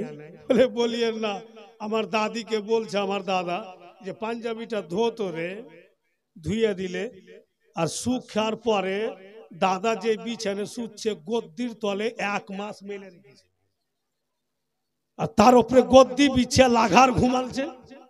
পাঞ্জাবি সোজা হবে না, হাড় মাংস সব সোজা হয়ে যাবে, তো পাঞ্জাবি চিকনা হবে কি? তো বেরাদার, তো দৌলতে অনেকই লোভ হয়ে যায়। তাই মা হালিমা বারবার বলছে, স্বামী গো দৌলতের প্রতি লোভ করিয়েন না, আমার ছেলের জন্য একটা কিমতি জামা কিনবেন। হারিস গেল জামা কিনতে। আব দেখেন এখানে মজেদার কথা বলছেন মা হালিমা, লাডলা দুলারা শেষের মতো তোমাকে রাখতে যাব মক্কা নগর, তুমি কি পছন্দ করো, তুমি যা বলবে বাপু সেই রকমই খানা বানাবো। দয়ার নবী বলছেন, মা জয়ের আটার রুটি বানান, আর মাংস আর কদ্দু একসঙ্গে রান্না করুন। মাংস আর কদ্দু একসঙ্গে রান্না করতে বললেন নবী পাক। আর জও ওই জামানাতে বেশি হইতো, তাই জয়ের আটার রুটি। শুনেছি যে মাংস কদ্দু যদি একসঙ্গে রান্না হয় তো মাংসটা বাদ দিয়ে কদ্দুটাই বেছে লোক খেয়ে নেয়, এত নাকি সুন্দর লাগে। বেরাদার স্পষ্ট বুঝা গেল যে কদ্দু খাওয়া সুন্নাতে রাসূল, কারণ যা আমার নবীর পছন্দ। ঠিক মা হালিমা রুটি বানাইলেন আর কদ্দু আর মাংস তৈরি করলেন। এই কদ্দু নিয়ে কিন্তু একটা মাসলা আছে, আমি আপনাদের জানিয়ে দিচ্ছি। ইমাম আবু হানিফা যিনি আমাদের, আমরা নিজকে হানাফি সুন্নি বলি। ইমাম আবু হানিফা উনার একজন ছাত্র, যার নাম লিখছে কিতাবে মুহাম্মদ, ইমামে মুহাম্মদ। কয়েক হাজার হাদিস উনার মুখস্থি ছিল। ইমামে মুহাম্মদ বক্তব্য রাখছে সভাতে कि मेरे नबी कद्दू ज्यादा पसंद करते हैं, আমার নবী কদ্দু পছন্দ করে। একজন লোক দাঁড়িয়ে বলছে যে আমি পছন্দ করি না। ফের ইমামে মুহাম্মদ বলেন আমি নিজের কথা বলি না, আমার নবী পছন্দ করতেন। বলে কিন্তু আমি পছন্দ করি না। কথাটা 3 মারতাবা ইমামে মুহাম্মদ বললেন, আর 3 মারতাবা লোকটা কিন্তু ইনকার করলেন। ইমামে মুহাম্মদ কয়েক হাজার হাদিস যার দিল দিমাগে ছিল উনি চট করে ফতোয়া দিয়ে দিলেন, कमबख्त निकलो यहाँ से, घर जाओ, अपने बीबी को दोबारा शादी करो, इसलिए कि निकाह टूट गया। मैं अपने बारे में नहीं बोल रहा था, मुस्तफा जाने रहमत हजरत हुजूर मेरे पसंद करते थे, तुमने इनकार किया, तू पसंद नहीं करता, मतलब तेरे दिल में चोर छुपा हुआ है, वरना तू इनकार नहीं करता। और नबी का पसंदीदा जो इनकार किया उनकी बीबी ताला। घर जा, निकाह टूट गया, अपने बीबी को दोबारा शादी कर। অত বড় মাজমাতে উনি ফতোয়া দিলেন। বেরাদার, শুধু এটাই নয়, ফতোয়ায়ে আলমগীরিতে লেখা আছে कि नबी मुस्ताफार जूतो मुबारक के, किताबेर नाम फतवाए आलमगिरी, नबी पाकेर जूतो मुबारक के যদি কেউ খারাপ দিলে জুতিয়া কহে দেয় তো কাফির হয়ে যায়। স্পষ্ট কিন্তু ফতওয়ায়ে আলমগীরিতে লেখা আছে। লেখা আছে বলেই আমরা বলছি, লেখা না থাকলে বলবো কেন? বিরাদারান ইসলাম, ভাইরা, বন্ধুগণের আমার, তো মা হালিমা জয়ের আটা রুটি, কদ্দু আর মাংস রান্না করে नबी पाक के सामने बसिए दिलेन, और निजेर हाथे मा हालिमा एक टुकड़ा रुटी निलेन, उठिया नबी पाकेर मुखे दिच्छेन लाडला दुलारा। और सुयोग पाबो कि पाबो ना जानी ना, किस्मते आछे कि नाई, आजके आमी शेषेर मतो खाइये दी बेटा। आमार आपनार नबी ভেবে দেখেন তো মা হালিমার কিসমত কত ভালো। দয়ার নবী চট করে রহমতের হাত বাড়িয়ে এক টুকরা রুটি ভাঙলেন, আর মা হালিমাকে রহমতের হাতে নিজেই খাওয়াচ্ছেন। মা, আজকে আপনিও আমার হাতে খেয়ে নেন। যেই নবীর হাতের টুকরা রুটি মা হালিমার মুখে চলে গেল, খেয়ে নিলেন। খাবার পরে নবী মুস্তাফাকে টেনে নিজের বুকে চেপে ধরলেন। হারিস কিন্তু সবকিছু দেখছে।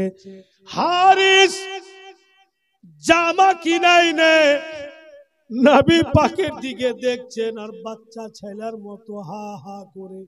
হারিসের দোনো চোখে পানি, আর এই ছেলেকে পাবো না, এত সৌন্দর্য রাসূলকে আর পাবো না। আর মা হালিমা নবী পাককে रहमतुल लिल आलामीनকে নিজের বুকে চেপে ধরে আর আকা মওলাকে মিষ্টি আওয়াজে বলতেছে, রাসূলুল্লাহকে বুকে চেপে ধরে মা হালিমা বলছেন, ওরে জাদুর ধন কে এলি তুই ওয়া ভাগী হালিমার জনম করিতে সুফ। ওরে জাদুর ধন কে এলি তুই বল, ওয়া ভাগী হালিমার জনম করিতে সুফ। আগে বলছেন মা হালিমা নবী পাকের দোনো হাত ধরে নিয়েছে আর নিজের গলাতে লাগিয়ে নিয়েছেন মা হালিমা। আর রাসূলুল্লাহর নূরানি চেহারাকে দেখছেন আর বলছেন, এই কচি দুই হাতি জড়িয়ে গলে ডাকিসি যখন মামা বলে। এই কচি দুই হাতি জড়িয়ে গলে ডাকিসি যখন মামা বলে। মধুমাখা ডাক শুনে তোর, মধুমাখা ডাক শুনে তোর পরাণ হয় শীতল। ওয়া ভাগী হালিমার জনম করিতে সুফল। আগে কত দামি কথা উনি বলছেন, আকায় আমায় যাবি ফেলে আর গিয়ে বসবি মায়ের কোলে। আকায় আমায় যাবি ফেলে আর গিয়ে বসবি মায়ের কোলে। কেমনে রইব তোমায় ভুলে, কেমনে রইব তোমায় ভুলে খালি করে কোল। ওয়া ভাগী হালিমার জনম করিতে সুফল। ওরে জাদুর ধন কে এলি তুই বল। ওয়া ভাগী হালিমার জনম করিতে সুফল। আকা মৌলাকে নিয়ে বের হবে চট কইরা মা হালিমা একটু কাজল নিয়ে। নবী মুস্তাফার নূরানি চেহারার এক সাইডে একটু কাজল লাগিয়ে দিলে। হারিস বলছে, হালিমা এটা কি করলে তুমি? চাঁদের মতো চেহারা আর তুমি কাজল লাগিয়ে দিলে। দেখেন মা হালিমা বলছেন উনার বক্তব্য ঠিক, কিন্তু রাসূলুল্লাহর উপরে কওরির নজর লাগবে না। কিন্তু মা হালিমা, উনি মা, তো মাকে কে বুঝাইবে? মা হালিমা বলছেন, স্বামী গো, আমার ছেলের নুরানি চেহারা, জানি না কোন দুষ্ট মেয়ে আমার ছেলেতে বদ নজর লাগিয়ে, তাই আমি টিকাটা লাগিয়ে দিলাম যেন বদ নজর কেটে যায়। কিন্তু নবী পাককে কওরি বদ নজর লাগবে না, হতেই পারে না। কিন্তু মায়ের দিল কে বুঝাইবে? দেখবেন মায়েরাকে যখন ছেলে গাদ্দা থাকে আর গোসল পানি দিয়ে বাচ্চাকে সাফ সুতরা করে যখন ঘুমাইতে নিয়ে যায়, তো মা যখন ছেলেকে চুমা খায় ওর জাগার কোনো নির্ধারিত থাকে না, যে কোনটা জায়গায় চুমা খাইতে হয় কোনটাতে খাইতে হয় না, ওয়াল পাথারি চালু করে মা ওয়াকি বলে। বেরাদারান ইসলাম, তো মায়ের দিল টিকা লাগিয়ে দিয়েছে, আব বেরিয়ে গেলেন। কিন্তু নবী পাককে বাপু কোলে করে যাইছে, নামাই না। আব যখন আব্দুল মুত্তালিবের বাড়ির কাছাকাছি চলে গেছেন, অল্পটুকু দূর আছে, বলছেন মা হালিমা, লাডলা দুলারা, একটু এখানে বসো তো বেটা, আমি আসছি। নবী পাককে বসিয়া দিলেন। হয়তো মা হালিমার রাফা হাজাতের প্রয়োজন পড়েছে, মা হালিমা পর্দাতে গেলেন। বন্ধুগণেরা আমার, মা হালিমা পর্দাতে গেলেন। আর পর্দার কাজ সেরে মা হালিমা যেমনই, বন্ধুগণেরা আমার, ভাইরা বাপেরা, ফিরে আসছে। তো যেই জায়গাতে নবী পাককে বসিয়ে গিয়েছিলেন মা হালিমা, ওখানে দয়ার নবী বসে না। মা হালিমা পরেশান হয়ে গেলেন, এখানে তো বসিয়া গেলাম, কোথায় চলে গেল, দেখতে কেন পাই না, এত বড় মাঠে ময়দানে কোন দিকে গেল, আমি কি করে খুঁজবো, আমি তো মেয়ে মানুষ, হাই আমি কি করলাম, ছেলেকে রাস্তাতে বোধহয় হারিয়ে দিলাম, এই বলতেছেন মা হালিমা। আর চট করে একজন বৃদ্ধ, চুল দাড়ি একদম পেকে গিয়েছে, বয়স্ক বুজরুগ মা হালিমার পিছন দিকে এসে আওয়াজ দিচ্ছে, এ হালিমা, কেন কাঁদছো বেটি, কি হয়েছে বলো। মা হালিমা বলছেন, বাবুজি দেখতে তো আপনি বুজরুগের মতো লাগছেন, এখানে আমার ছেলেকে বসে আমি পর্দাতে গিয়েছিলাম, পর্দার কাজ সেরে যখন ফিরে আসছি, ছেলে আমার বসে না, তাই আমি কাঁদি যে কোন দিকে খোঁজ করব, কি করব।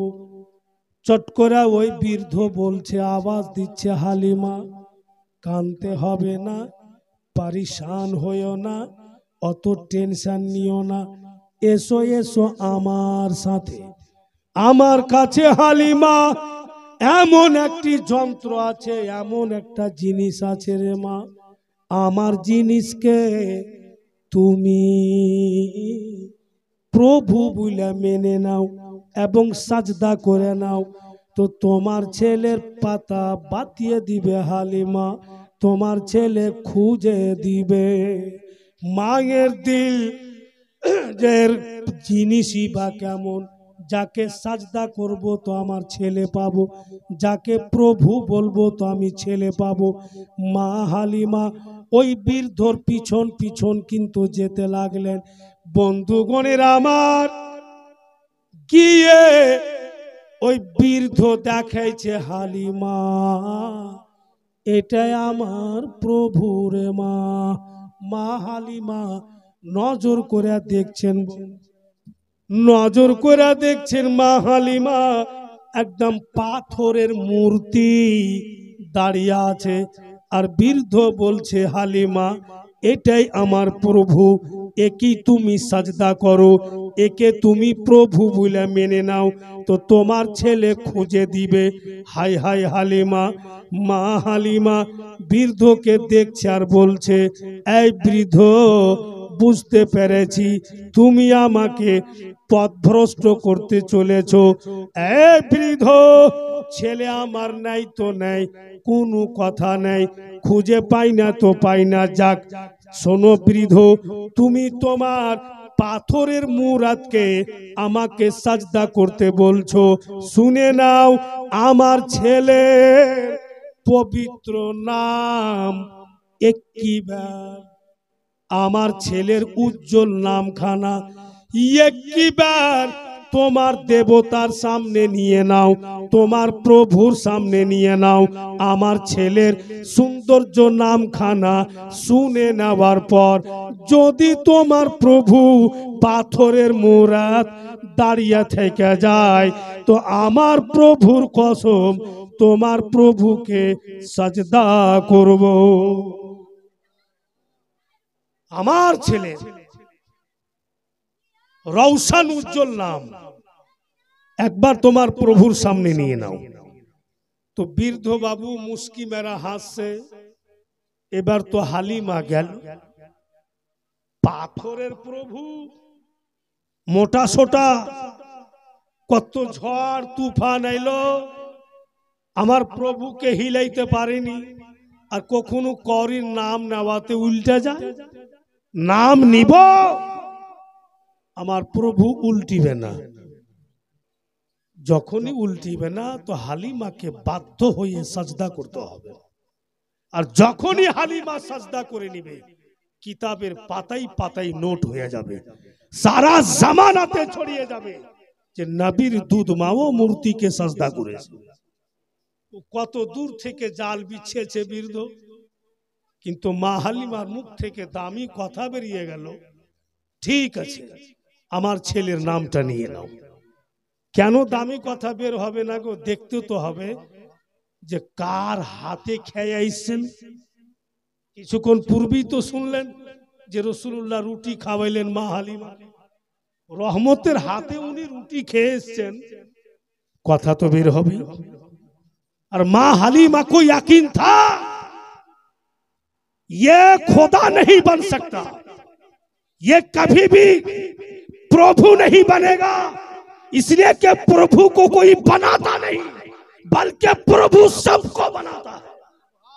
खुदा को कोई नहीं बनाता, खुदा सबको बनाता है। अल्लाह के क्यों बनाइते पारे, अल्लाह सबाई के तैरी करे। फिर अल्लाह के तैरी करबो आमी तो अल्लाह ही केन? मा हालिमा बड़ा चालाक में, उन्हीं चट करे बोलছেন आमी केन बोलबो,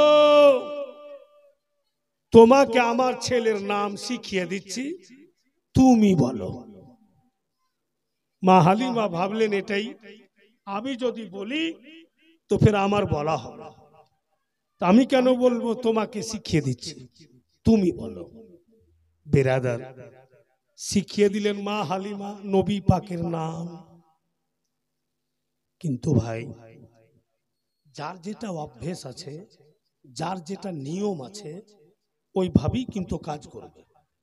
আমাদের যেমন নামাজে উঠা বসা সাজদা দেওয়া নিয়ম আছে ওইভাবে করছেন, ওরা যে দেবতাকে কিছু বলবে তো ওদের যার নিয়ম ওইভাবেই বলবে। बिरादरान इस्लाम ও বৃদ্ধ একদম জোড়হাত করা খাড় হইল, প্রভু গো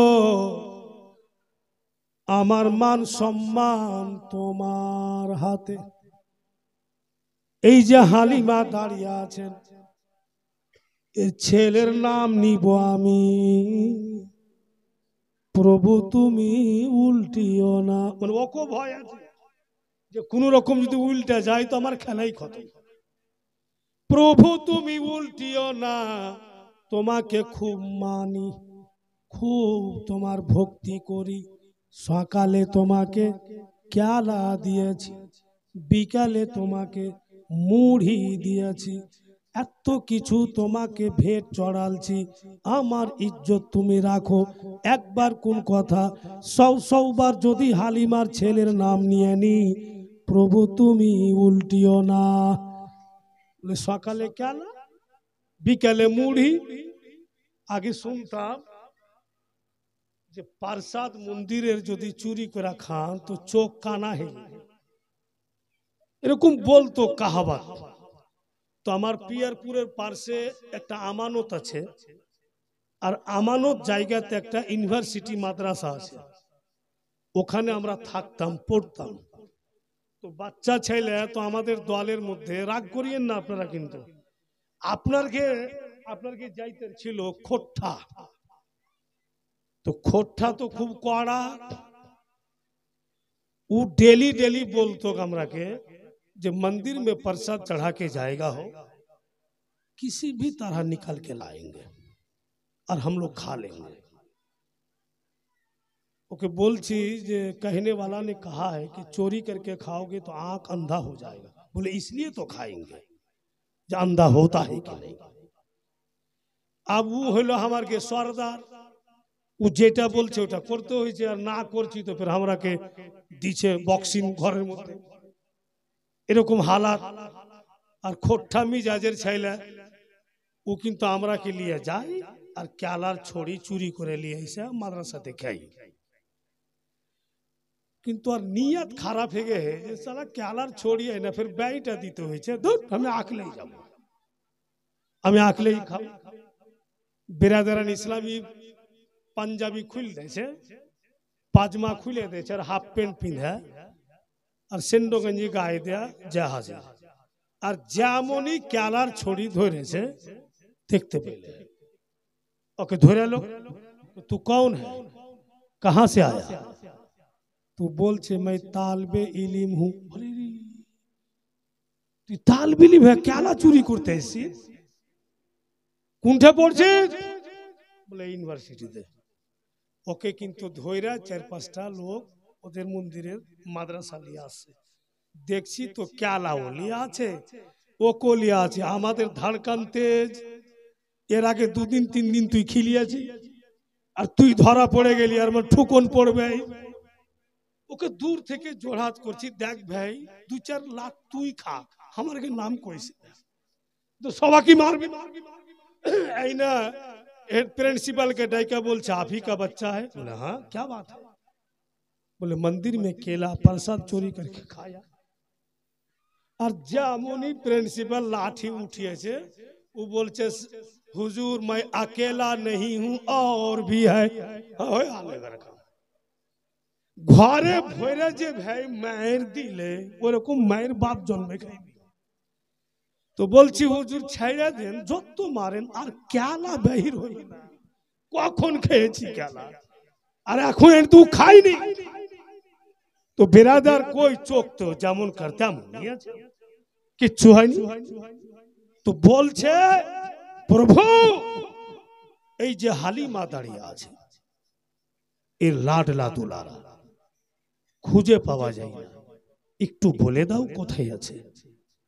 এই হালিমার ছেলের নাম মুহাম্মদ সাল্লাল্লাহু আলাইহি ওয়াসাল্লাম। আর যেমনই নবী পাকের নাম নিয়েছে, পাথরের মূর্তি ধাই আছাড় খায়া পড়লো। মা হালিমা মূর্তির দিকে দেখছে যে আছাড় খায়া পড়লো, ঘুরে দেখছে ইসমাইল ভাই নাই, ভাগ গেছে। মানে ওই বৃদ্ধ উনাই উড়ি ওর পুঁজি আর থাকবে। আপনি কাম খারাপ হয়ে যাবে, ওইভাবে হাসলে আমি হেসে যাব। আচ্ছা বলেন, আপনার এখানকার প্রধানকে কেমন লেগেছে বিচারে, যে আমার পক্ষ থেকে কিছু বলবেন? চিন্তা করুন, ওই প্রধান সাহেব যদি ওঠে